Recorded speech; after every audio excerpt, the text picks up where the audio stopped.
Hello, welcome to a new episode of Crazy Buildings. Today we'll be speaking about one of the most lucrative areas of investment in real estate. And we'll be doing that in front of a beautiful business park just a bit outside of Shanghai. Let's go.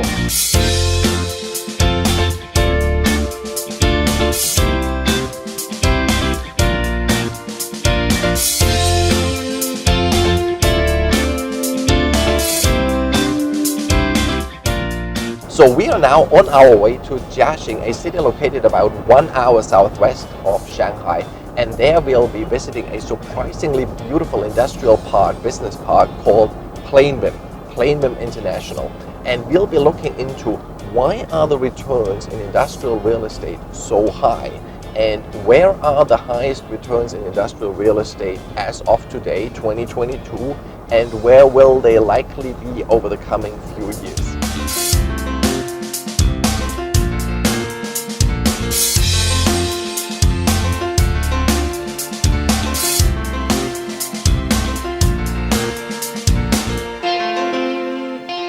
And we have arrived at Plainville International here in Jiaxing. They have bought a plot of land of about 160,000 square meters, as far as I know, for a price of about 60 million Chinese yuan. That is actually, I would say, somewhat affordable, and that goes to show that in industrial real estate, it is not only about the capital you have, but it is a lot about you convincing the government that yes, we will be providing tax revenue, we will be environmental friendly, and so on. Plainville over here has a number of very beautiful, very stylish single-story manufacturing buildings, as well as multi-story manufacturing buildings, which we nowadays see more and more.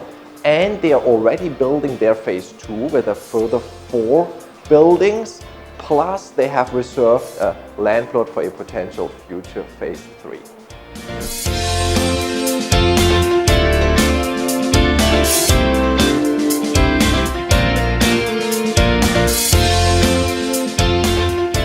This is building number 5, one of the manufacturing buildings. They are single-story buildings with about 7,000 square meters of space, typically used by either one company, one tenant, or max by 2 tenants which share the space. We see here at the entrance there are about 500 square meters of office space, 2-story office space, and then inside is of course the main manufacturing space.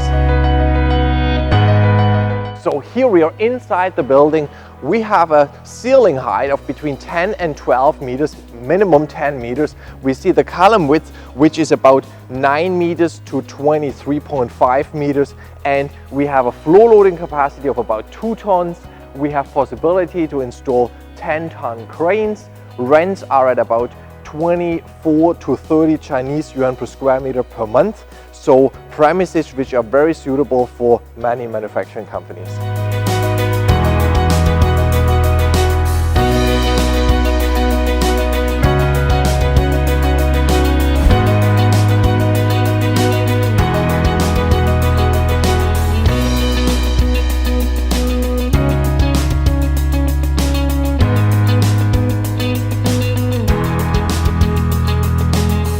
Now we are on our way towards Haining. That's another about 45 minutes in southwestern direction, roughly towards the direction of Hangzhou.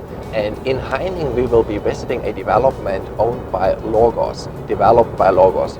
Logos is a very fast-growing industrial real estate developer, developing both logistics and manufacturing properties.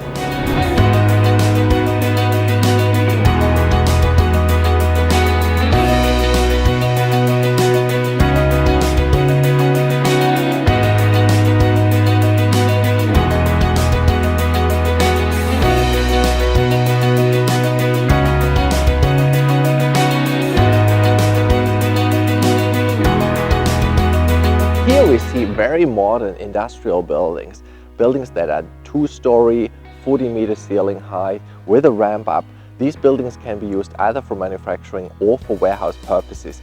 And the reason why industrial real estate is so attractive, well, is probably twofold. The main reason obviously being that it produces nice returns, but underlying, well, on the one hand, the reason that it used to be seen as a more risky investment because of the risk of having longer vacancies, of having difficulties of finding a replacement tenant. But more importantly, until recent years, it was an area where institutional money did not go. Institutional money went into shopping malls, retail centers, hotels, office towers, and so on, but not into industrial. Well, and with less capital around, it was available for these entrepreneurs to invest and to make relatively nice returns.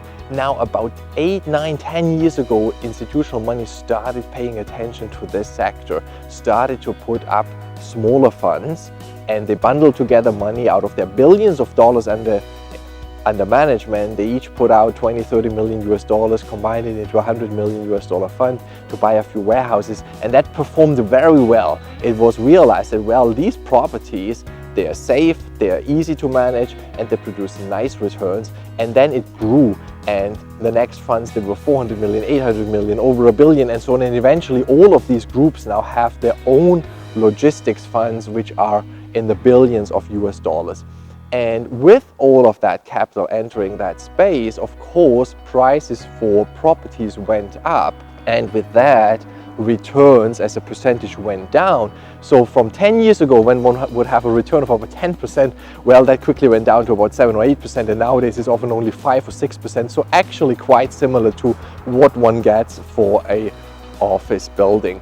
However, in manufacturing, in factories, there is still a high return to be had, often still about 9 or 10%. And that's what we think might be the next wave, where the big institutional money is going, that it's going into light manufacturing, research and development properties, and so on, where the returns are still very high, where there is less competition, and where actually the buildings can also be leased to another company. The manufacturing buildings are not that different one from another. And also what we see more and more is sale and leaseback, that a company, a manufacturing company, is selling off their properties to a real estate investor who buys it and rents it back. So it's a sale and lease back, a lease for about 10 years, 12 years, 15 years. So the investor has a very stable tenant, and the tenant has the thing off its books, can use the cash for other operational purposes. And also there we see very attractive yields of about 9%. So here we are back in Shanghai, and this is now a pure logistics building. This is one of those buildings that everybody seems to be after. And it is a building with 2 floors, each floor actually only about 5.5 meters. So it's not a standard logistics building, but it was a logistics building for a special purpose built at the time to store some polymers. However, in the meantime, it is used for basically standard logistics purposes. And this leads us to today's edition of True Story. What happened is, the owner at the time of that building approached us, said, okay, we need certain consulting and design services, but instead of us paying for the services, well, we'll promise you a deal, we'll give you a transaction. And we said, fine, great. Then it turned out a little later that they said, oh, so sorry, the headquarter has already awarded the transaction to another service provider. And we said, well, but then at least we need to charge our design and consulting fee, right? And they said, well, can you please consider to not charge us? We don't have it in the budget. It's going to be very difficult for us. Please. And we felt it was genuine. So I spoke to my partners. We said, fine, yes, we agree. And we did not charge them. And 10 years later, it's over 10 years ago, 10 years later, we got rewarded. And they said, now we have a transaction for you because we don't need this facility in our operations anymore.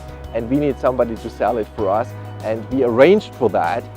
And it is interesting how a building like this, which is not even the most standard and easy to use building, it doesn't have a ramp to go to the second floor and so on, is still in tremendous demand.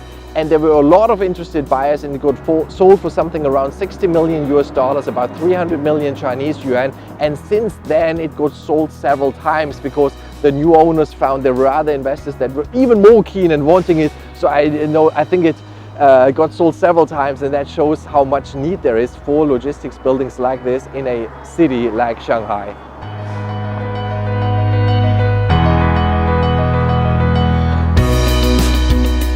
Thanks for watching, and if you like this video, then you will love the next one. So go ahead and subscribe, and in the next episode we will talk about traps to avoid, about tips, tricks when it comes to commercial renting, especially for office space. So, see you soon. Bye bye.